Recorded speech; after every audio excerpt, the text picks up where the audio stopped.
नमस्कार, जय जोहार। छत्तीसगढ़ की खबरों के बुलेटिन जोहार छत्तीसगढ़ में आपका स्वागत है। मैं हूं आपके साथ राहुल सिन्हा। छत्तीसगढ़ की खबरों का पूरा अपडेट लेकर हम हाजिर हैं, लेकिन उससे पहले रुक करेंगे इस वक्त की एक बड़ी खबर का। भानुप्रतापपुर से बड़ी खबर, जहां पर सीएम भूपेश बघेल उपचुनाव के लिए 3 दिन प्रचार करेंगे। सीएम भूपेश भानुप्रतापपुर विधानसभा क्षेत्र में 6 से भी ज्यादा सभाएं लेंगे। सीएम भूपेश 30 नवंबर को प्रचार के लिए जाएंगे। 1 और 3 दिसंबर को भी सीएम भूपेश यहां प्रचार प्रसार करेंगे। तो भानुप्रतापपुर उपचुनाव से जुड़ी बड़ी खबर आपको बता रहे हैं। सीएम भूपेश बघेल उपचुनाव के लिए 3 दिनों तक प्रचार करेंगे। सीएम भूपेश भानुप्रतापपुर विधानसभा क्षेत्र में 6 से भी ज्यादा सभाएं लेंगे, जहां पर 30 नवंबर को वो प्रचार प्रसार में शामिल होंगे। 1 और 3 दिसंबर को भी सीएम भूपेश प्रचार प्रसार करेंगे।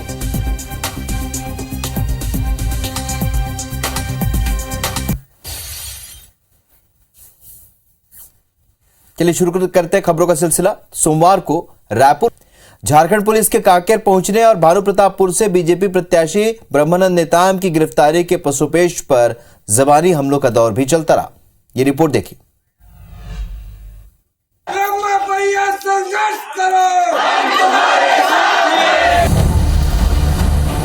छत्तीसगढ़ में गिरते पारे के बीच राजनीतिक तपिश बढ़ती जा रही है। भानुप्रतापपुर उपचुनाव में हाई वोल्टेज पॉलिटिक्स से सियासी फिजा गर्मा गई है। भाजपा प्रत्याशी ब्रह्मानंद नेताम पर नाबालिग के साथ रेप के आरोपों के मामले में झारखंड पुलिस कांकेर पहुंची तो राजनीतिक गलियारों में हड़कंप मच गया। बस्तर से राजधानी रायपुर तक दिन भर जुबानी जंग चलती रही। उन्हें लगने लगा कि वो भानुप्रतापपुर विधानसभा का उपचुनाव हारेंगे। उन्होंने षड्यंत्र पूर्वक हमारे प्रत्याशी को फंसाने का काम किया। 3 साल तक पुलिस ने कोई कार्रवाई नहीं की। षड्यंत्र का आरोप इसलिए लगा रहे हैं कि पूरी जो घटनाक्रम जिस प्रकार हुआ है और जिस प्रकार ये 3 साल तक झारखंड की पुलिस सोई रहती है और कोई कार्रवाई नहीं करता है, कोई नोटिस नहीं, कोई सूचना नहीं। 4 साल से कोई कार्रवाई नहीं होना। अचानक जब ब्रह्मानंद नेताम प्रत्याशी बनते हैं तब उनके कांग्रेस के अध्यक्ष जागृत होते हैं। तो ये सब पूरा इनकी मिली जुली कुश्ती है और ये भूपेश बघेल जी को हार सन्निकट दिख रही है। जो है हम आंदोलन करेंगे और लोगों के बीच में प्रचार करेंगे कि आतंक की सरकार है और ये जो सरकार है ये विकास है नहीं इनके पास में। लोगों को बदनाम करना, चरित्र हनन करना, यही काम है। भाजपा के आरोपों पर मुख्यमंत्री भूपेश बघेल ने कहा कि बीजेपी वाले बोले थे आए और ब्रह्मानंद को गिरफ्तार करें, और अब पुलिस आई तो बीजेपी हाय तौबा क्यों मचा रही है। झारखंड पुलिस अपना काम कर रही है, लेकिन भाजपा एक बलात्कारी को बचाने में जुटी है। अभी तो भाजपा वाले बोले थे कि आए हमको गिरफ्तार करें। बृजमोहन अग्रवाल जी के 2 दिन पहले बयान आया था क्या? तो आगे तो फिर हाय तौबा क्यों मचा रहे हैं? इतना जब दम भर रहे थे तो आज क्यों षड्यंत्र की बात कर रहे हैं? भारतीय जनता पार्टी ने ऐसे प्रत्याशी का चयन किया है जो दागदार है, उसको बचाने की कोशिश में इस प्रकार की बातें करते हैं, वो उचित नहीं है। तो झारखंड पुलिस आई है, वो अपना कार्यवाही कर रही है। ब्रह्मानंद नेताम पर झारखंड के जमशेदपुर जिले में नाबालिग के साथ बलात्कार और देह व्यापार में धकेले जाने के आरोप लगे हैं। कांग्रेस इस संगीन आरोप पर नेताम का नामांकन रद्द करने की मांग कर रही है, तो भाजपा इसे सियासी साजिश करार दे रही है। उपचुनाव में अब 1 सप्ताह से भी कम का समय बचा है। ऐसे में गिरफ्तारी की लटकती तलवार पर सियासत आर पार हो रही है। Bureau report, IBC 24। पूरे देश में नक्सली धीरे धीरे बैकफुट पर आ रहे हैं। इस बात की पुष्टि नक्सलियों ने खुद की है। इस साल अब तक 132 नक्सली ढेर हो चुके हैं।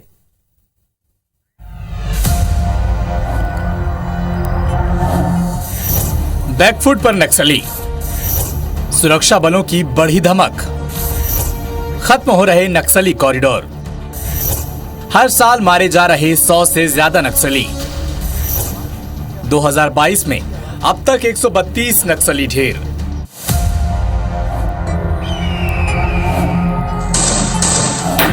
ये दावा हम नहीं कर रहे, बल्कि नक्सलियों की सेंट्रल कमेटी ने एक पत्र जारी किया है, जिसमें लिखा गया है कि हर साल 100 से ज्यादा नक्सली मुठभेड़ में ढेर हो रहे हैं, और ये सब कुछ संभव हुआ है सुरक्षा बलों के बढ़ते दायरे से।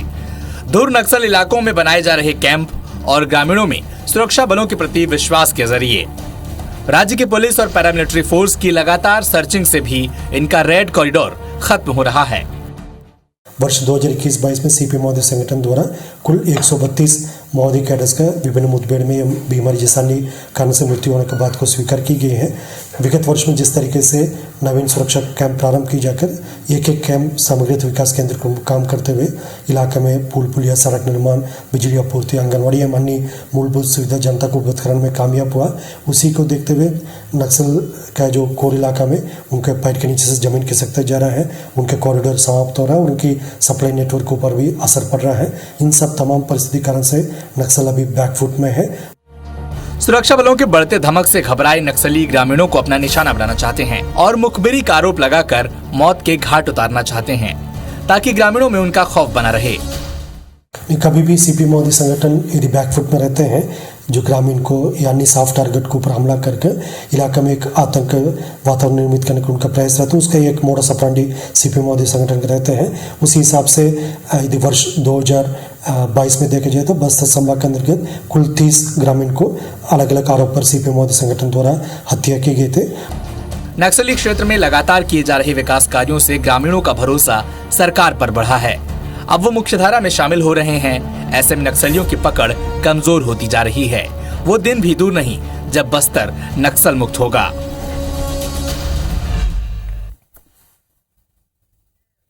रायगढ़ में इंडस्ट्रियल पार्क निर्माण की योजना धरातल पर नहीं उतर पा रही है। योजना के तहत 12 हेक्टेयर जमीन पर इंडस्ट्रियल पार्क का निर्माण होना है, लेकिन निर्माण एरिया में निजी जमीन आने की वजह से अधिग्रहण की प्रक्रिया अटकी हुई है। लेट लतीफी के लिए बीजेपी राज्य सरकार को जिम्मेदार ठहरा रही। ये रायगढ़ का सीआर पाली इलाका है, जहां 12.5 हेक्टेयर जमीन पर इंडस्ट्रियल पार्क बनाने का सपना 4 साल पहले देखा गया। 8 करोड़ 23 लाख की इस योजना में 50 छोटे बड़े उद्योगों को जमीन आवंटित कर एक जगह स्थापित करना था। योजना का काम साल 2017 से शुरू हो चुका है, लेकिन प्रस्तावित जमीन में 5 एकड़ निजी जमीन आ रही है। ऐसे में जमीन अधिग्रहण न होने के चलते 80% निर्माण होने के बाद बाकी की प्रक्रिया अटकी हुई है। अब योजना पर बीजेपी ने सवाल उठाए हैं। योजना पूरी तरह से अधर में लटकी है। 8 करोड़ रुपए की राशि इसमें खर्च हो चुकी है, लेकिन उस योजना के बीच में निजी जमीन का कुछ मामला आया है, ऐसा सुनने में आया, जिसका अधिग्रहण सरकार नहीं कर पा रही। अधिकारी योजना में देरी की बात स्वीकार कर रहे हैं, साथ ही कह रहे हैं कि निजी जमीन की अड़चन को दूर कर लिया गया है। कोई जमीन और हमारी जमीन उसके चलते जो है सीमांकन के कारण कोई दिक्कत आई थी, लेकिन उसको सॉर्ट आउट कर लिया गया है। देखने वाली बात होगी कि कब योजना धरातल पर आती है।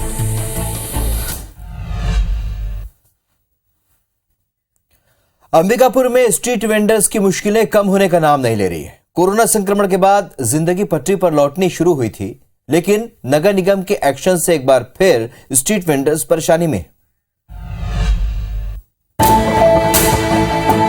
अंबिकापुर शहर की यातायात को सुचारू करने के लिए स्ट्रीट वेंडर्स को हटाने का काम शुरू हो गया है, जिससे कोरोना संक्रमण के बाद पटरी पर लौट रही स्ट्रीट वेंडर्स की जिंदगी पर फिर से संकट के बादल छा गए हैं। हालांकि नगर निगम चौपाटी के साथ साथ अलग अलग जगहों पर इन्हें व्यवस्थित करने की बात कह रहा है, लेकिन अब तक इस पर कोई पहल नहीं की जा सकी है। लिहाजा प्रभावित व्यवसायी आंदोलन की बात कह रहे हैं। बताया जाता है कि यहाँ पे चले जाओ, वहाँ पे चले जाओ, और कहीं व्यवस्था नहीं किया जा रहा है।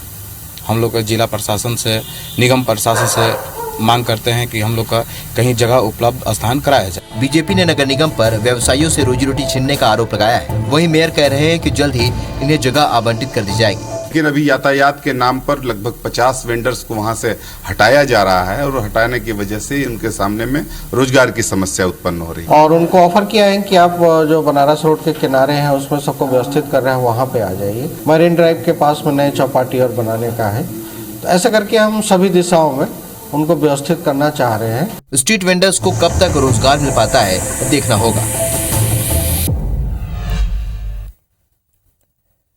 बिजली बिल में सुरक्षा निधि वसूले जाने का बीजेपी प्रदर्शन कर रही है, विरोध कर रही है। रायगढ़ में बीजेपी, भाजुमो और डूंगरगढ़ में बीजेपी ने प्रदर्शन किया। बिल में सुधार नहीं होने पर उग्र प्रदर्शन की बात कही है।